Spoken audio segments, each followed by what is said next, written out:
Tonight, companies across the country are reinforcing their security, preparing for a potential cyber attack, as President Biden warns Russia could be targeting the U.S. We're joined tonight by Lonnie Price, a former U.S. State Department cybersecurity official who's currently vice president at a national security company that supports the country's federal agencies. Lonnie, thanks for your time. So a couple of questions first. Tell us, what's the federal government doing to protect Americans from Russian cyber threats, and who's the most vulnerable to the attacks?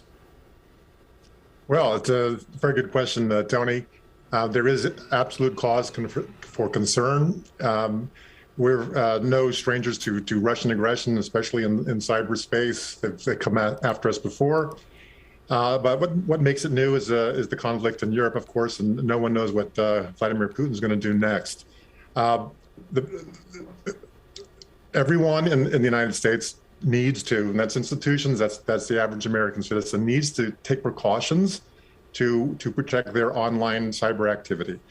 These are nothing new, but they're basic cyber hygiene that everyone needs to pay attention to, and that's not just, again, the average citizen. That's also institutions, organizations.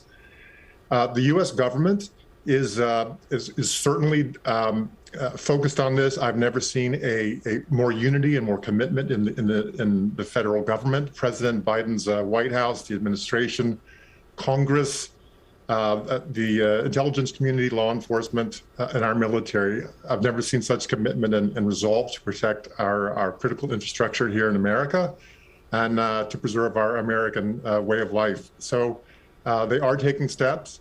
The federal systems, the sort of the .gov space, is well within the authority of the U.S. government to implement cybersecurity countermeasures.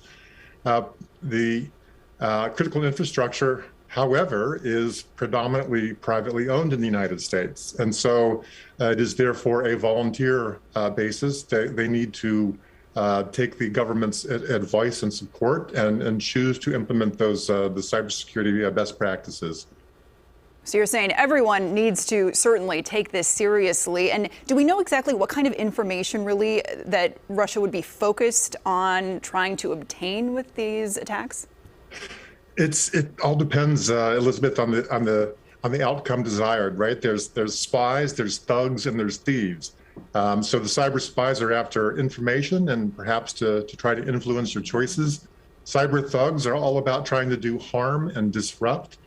Cyber thieves are after valuables, right? They want access to your money, your stocks, your health information, right? So it all depends on the motivation of the attacker. Now, from a nation state standpoint, usually it is cyber espionage. It's cyber spies that you have to thwart, right? And they're going after, military. They're going after government institutions, private industry, commercial banks, and so forth.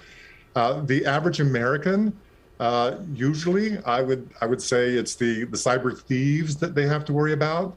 And that gets back to the four basic cyber hygiene principles, right? Strong passwords, multi-factor authentication, making sure your software, your applications, your operating system is up to date. And as they say, think before you click. If something looks too good to be true, if it's something unrecognizable, something a little dodgy, don't go down that rabbit hole. There's peril down there. So those four best practices, everyone should be following. Yeah, it can be so tempting, but think before you click. A powerful reminder for us. Lonnie Price, thanks so much for your time. We appreciate it. It's been a pleasure. Thank you.